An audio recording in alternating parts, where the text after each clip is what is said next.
Se todas as nações da terra te aplaudissem, você perdesse a sua alma, você ia comprovar que você era nada, realmente você não era nada. Quantas pessoas, eu vejo esses meteoritos midiáticos que aparecem por aí, vejo esses Big Brothers da vida, aparece, o cara é fama e foto, aí aparece aquelas mulheres siliconadas, até me dando o dedo do pé, aí vai, e tira foto e vai, isso aqui lá, tem foto em todos os lugares, passa 6 meses, ninguém sabe qual existe, a tromba com ela, não esqueceu, cara. Pessoas vão lá, eu vejo pessoas, homens e mulheres lindas, maravilhosas, vejo aquele cara lá, bonito pra caramba, aquele Rick Martin, tinha todas as mulheres aos seus pés,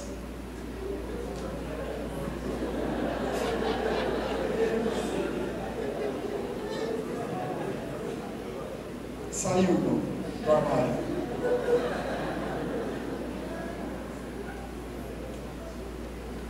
E você vê o outro lá, chegando na igreja, falando que antes de se converter, deu taubada na cabeça de um, taubada na cabeça de outro, faltando 2 dentes na boca, mas no céu, ele vai entrar pelas tábuas de ouro que leva ele para a eternidade. O outro que tinha tudo, vai perceber que era poeira cósmica. Mas Jesus vai dizer: não te conheço, filho. Tudo que construímos ou deixamos de construir nessa terra só tem significância quando eu entendo que eu sou um ser de outro mundo. Porque você ganha dinheiro, eu quero comprar coisas, está errado.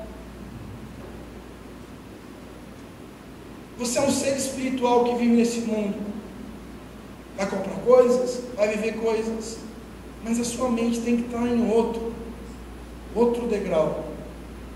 Está dando para compreender? Aí as pessoas correm para um lado: eu vou ter que bater uma meta, eu tenho que comprar tal coisa. Aí vai para o outro lado: eu tenho que bater aquela meta, eu tenho que, se eu não vender isso, meu Deus, eu vou dar aquela premiação, e se eu não fizer aquilo não vai dar certo, e não sei o que lá, e vai, eu tenho que namorar, eu tenho que pegar, não, aquela não gosta mais de mim, eu tenho que dar melhor, eu tenho que dar para o discípulo, eu tenho que não sei o que lá, eu tenho que não sei o que lá, sei o que lá. Aí elas param de orar. Aí elas abrem células, porque faz parte da visão. Ganham discípulos, porque alguém disse que tem que fazer isso. Mas a Bíblia diz em 1 Coríntios capítulo 13, mesmo que se você vender tudo, todos os teus bens, e der aos pobres, se não tiver amor, de nada valeu.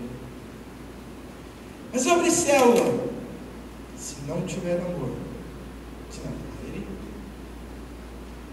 Mas eu fui na igreja pelas madrugadas, eu fui murmurando, mas eu fui. Se não tiver amor, amor. Esse homem, esse texto que Deus permitiu que permanecesse em nossas Bíblias, revelam que o melhor dos homens que você conhece é cheio de defeitos. Tinha um amigo meu no colégio que tinha apelido de cheio de defeito.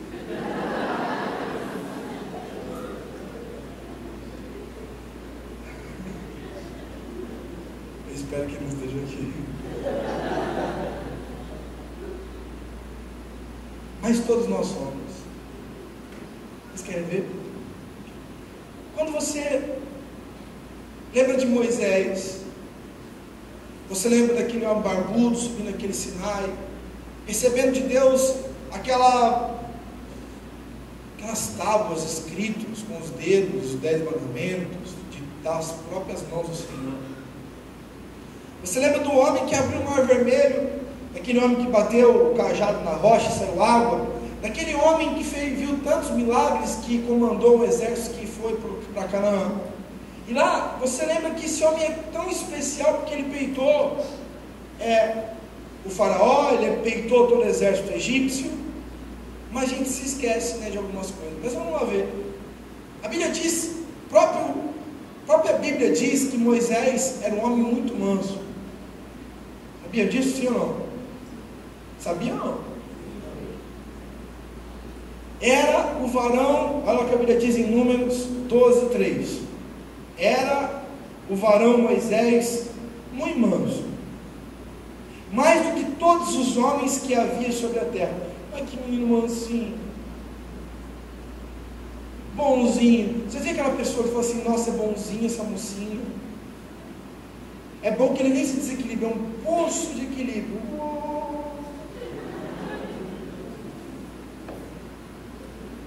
Aí, esse mesmo homem equilibrado, sereno, reflexivo, esse mesmo homem que fala assim: tranquilo, pode bater em mim se quiser, eu sou manso.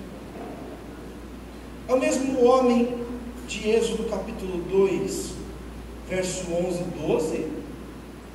Naqueles dias, sendo Moisés já homem, saiu a seus irmãos e viu seus labores penosos, e viu que certo egípcio espancava um hebreu. Aí ele, com toda a mansidão, não sou bobo, olhou de um lado, que ele é manso. Se ele fosse nervoso, ele matava na hora. Como ele é manso, ele olhou para um lado e para o outro. Não viu ninguém. Vendo que não havia ali ninguém, matou o egípcio. Diga comigo: matou o egípcio. E o escondeu na areia. Olha que mansinho que ele era. Com um retrospecto desse, sim, de tão manso que ele era, você não ia ficar nem com medo de mexer com ele, né? Esse era o homem manso. Mas sabe o que isso quer nos ensinar? Que mesmo os homens mais mansos e as mulheres mais mansas podem ter picos de ira que podem envergonhar a vida delas para sempre. Por quê? Porque mesmo os melhores dos homens têm muitas vezes coisas péssimas dentro deles. Você vê outro exemplo? Davi, o fortão que cortou a cabeça de Golias, o homem corajoso, o rei poderoso, né? A Bíblia diz em Atos capítulo 13, verso 21 e verso 22, olha o que a Bíblia diz: então eles pediram um rei, e Deus lhes deparou Saul, filho de Quis, da tribo de Benjamim, e isso pelo espaço de 40 anos, e tendo tirado a este, levantou-lhes o rei Davi, do qual também, dando testemunho, disse: achei Davi, filho de Jessé, homem segundo o meu coração, que fará toda a minha vontade. Diga assim: homem segundo o meu coração, e que fará toda a minha vontade. Olha que coisa bonita, né? Davi tinha um coração igualzinho de Deus. A Bíblia diz que Davi não só tinha o coração segundo de Deus, mas que ele fará toda a minha vontade. Ele faria fazer toda a vontade de Deus. Quantos se lembram do episódio de Davi e Betseba? Davi está no pátio do seu castelo. Em vez de ir para a guerra, ficou descansando. Toda pessoa que não guerreia espiritualmente está suscetível ao ataque de Satanás. Olhando, pensando na vida, mente vazia, oficiando o diabo, quase bíblico. Olhou para um lado, olhou para o outro, viu uma frestinha numa janela, viu uma mulher tomando banho. Era Gisele Bündchen na época. Olhou. Eu não olhar não, né? Ela é tão bonita. Olhou de novo. Olhou de novo. Ficou olhando de novo. Começou a se desesperar, como se não tivesse poucas mulheres. Chamou o seu servo e falou assim: manda buscar essa mulher. Para resumir a história, Ele mandou matar o marido dessa mulher. Um homem justo, um homem honesto, um homem que não quis voltar para sua casa para se deitar com a sua esposa, mesmo segundo uma ordem do rei, porque disse: não é justo que o povo de Israel esteja na peleja e eu aqui.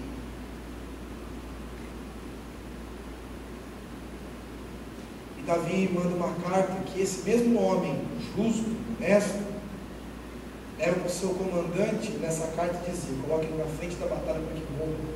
Ele levava em suas mãos uma carta do próprio rei que indicava que ele deveria ficar à frente para morrer. Volta o slide anterior, está certo. Está escrito no final mesmo: o homem segundo o meu coração, que fará toda a minha vontade, será.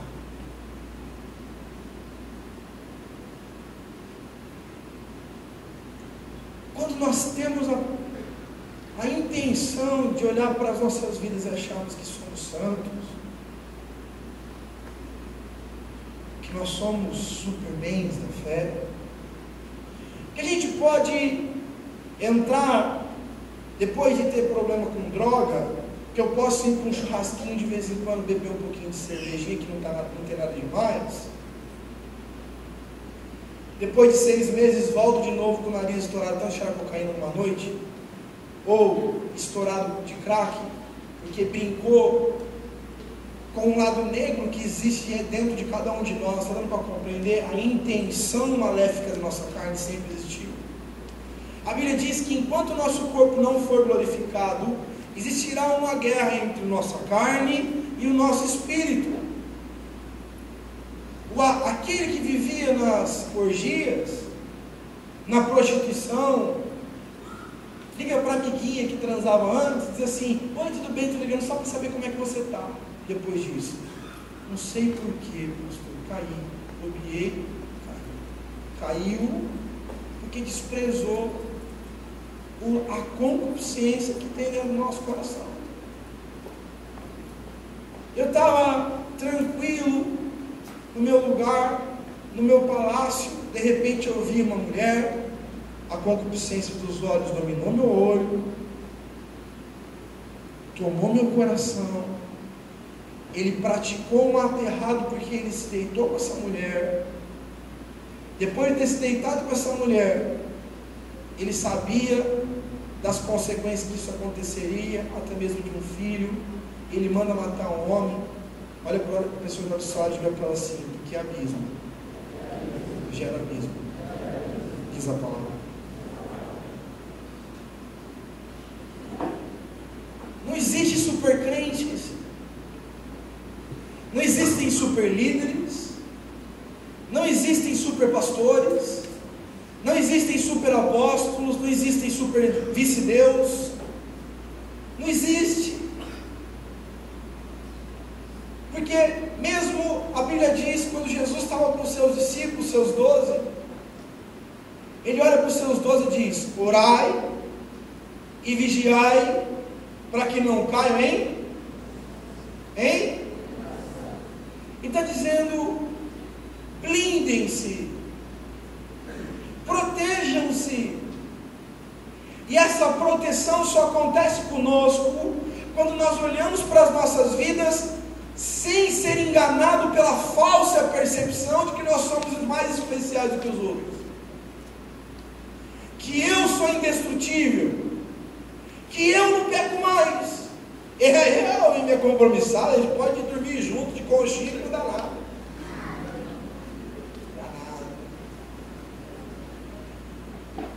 Passam-se 9 meses e você vai ouvir: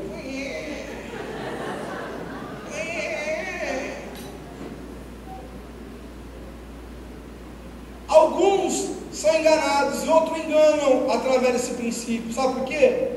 Porque eles veem assim: porzinho, só